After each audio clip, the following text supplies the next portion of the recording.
A proud Democrat, but I will govern as an American president. No red states, no blue states, just the United States. That's Joe Biden's pitch, that he's an empathetic human being. We're gonna be okay. We're gonna be okay. Who feels people's pain. 6 months have seen one of the gravest losses of American life in history. COVID-19 has kept him distanced, literally. So his staff instead find people for him to call. Mohammed Kazaz, who owns a coffee business in Detroit, had a severe case of the virus. Biden called when he was isolated in his room, unable to see his toddler daughter. At that time, she would knock on the door, "Baba, open, open," and she starts crying. I told him that. And, he's like, what I used to do when I had aneurysm surgery that he had to do. He used to play with his kids through the window and play together. So I started thinking that, maybe I should start playing with my kids while they're outside. Biden's own father was a profound influence. When he lost his job, he moved the family from Scranton, Pennsylvania to Wilmington, Delaware. The Bidens were a working-class Irish Catholic family. School days were hard because as a boy, Biden had a stutter. And it's mortifying. It allows that child to become an object of ridicule. He overcame the impediment, became a lawyer, and at 29 was elected to the Senate. Then tragedy struck. Just a few months later, his wife and baby daughter were killed in a car accident. Their two sons, Bo and Hunter, were badly injured. This year, he recalled that day while meeting firefighters. My one boy was in the back seat on top of his dead sister, and my other boy was on top of his dead mother. For 3.5 years, you guys saved their lives. Biden spent the next few years commuting to the Senate by train so he could be home before his sons went to bed. Everyone got to know him. The stories of Amtrak Joe talking to everyone on the train from Wilmington to Washington is part of his appeal. But that was 40 years ago, and does he still have the energy? And the other question, is empathy, born of personal tragedy, really the best qualification to be president? In the Senate, he earned a reputation for reaching across the aisle and becoming good friends with Republicans. In some ways, Joe Biden is hobbled by his own experience. He made his life in a Congress that functioned, in which you could make compromises, you could find common ground. And a lot of people worry that that Congress is over, that period of American politics is over, and he might find himself, in a sense, naive in the face of this level of opposition. During the Clinton administration, Biden worked with Republicans to pass the crime bill. Hopefully, we will end the discussion about whether or not Republicans are Neanderthal and only want to hang them high, and Democrats are wacko liberals and only want to look at the causes. Those days are gone. So you've got all your mementos in here. He now supports Black Lives Matter, but even Friends condemn a law that was meant to address the crack cocaine epidemic, but ended up incarcerating millions of Black Americans. Folk know that he led that effort, but I don't think they heard his statement that I went too far. People need to hear that again. The folk who are concerned about that crime bill saw their dads, their sons, their grandsons, and Black women go to prison. It's an unfair, unjust system. 2 previous runs for president ended in failure. Biden dropped out in 1987 after plagiarizing a speech by Neil Kinnock. But I'm a big boy. Sometimes you win, sometimes you lose. He might have drifted into obscurity until Barack Obama picked him as vice president in 2008. Let me say it as simply as I can. Yes, I accept your nomination to run and serve with Barack Obama, the next president of the United States of America. Vice President Biden worked with international leaders. He believes in the alliances Donald Trump has disparaged. Follow my leader.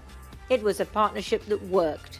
whether trying to inspire kids to exercise or passing the Affordable Care Act, which reformed healthcare in America. Man, you're hard to keep up with. The best vice president America's ever had, Mr. Joe Biden. Tears of pride and joy on receiving the Presidential Medal of Freedom, but tears of despair when his son, Beau, the Attorney General of Delaware, died of brain cancer. The pain was such where it even hurt him to talk about it. But his faith and his family and friends got him through this ordeal. His surviving son, Hunter, has brought embarrassment by apparently trading on the Biden name in foreign business dealings that President Trump has characterized as corrupt. As the 2020 presidential campaign started, Biden, married to Jill since 1977, was criticized for previously touching women in a way now described as inappropriate, which he's acknowledged. But I will be more mindful and respectful of people's personal space. At 77, he's a transitional candidate to a younger generation of Democrats, many of whom are to his political left. Joe Biden faces an obvious risk, which is that he may not actually understand where the bleeding edge of ideas are in America. He doesn't come from as diverse a country as it is now. He grew up at a time when 9 out of 10 Americans in his generation were white. We're now a country of tremendous diversity, and the question is he able to meet that moment? Does he see it, and can he surround himself with the kinds of people that help him understand it? If Americans elect Joe Biden, it'll be for the humanity and stability they hope he'll bring. But they may find they've chosen a president whose ideal of compromise is no longer possible in an America polarized by ideology and race.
I was out walking the dog, and all I got, my phone rang, and it was one of my friends, and all I heard was woohoo! And I was like, okay, you don't need to say anything else. This was an actual stress test of the democratic process. I'm just happy to see that we passed it. I almost cried. I feel like I have hope in America again. For me, it's been extremely exciting, but one of the things that I want people to forget is please don't lose the momentum and make sure that we stay vigilant in what's going on with policies and procedures and hold our elected officials their feet to the fire to make sure that they do what they've been elected to do. It's important to live in the moment and appreciate the moment, but I hope that people who are out here, particularly white people, don't just be out here and celebrating and thanking black women and thanking, black people, but actually supporting them monetarily, giving them their just due, reparations, whatever it takes, because clearly black people are the backbone of this country, period. I think all of us have a role to play in making this transition smooth. There have been a lot of hard feelings in families and among friendships, and I think we have a moral obligation now to be forgiving and be forgiven and see if we can't find a lot of common ground that is still there and that was not so evident in the last 4 years. Cheers! If Donald Trump, Melania, Barron, Tiffany, Ivanka needs me to help them pack up their stuff, yeah, I'm ready. Power to the people.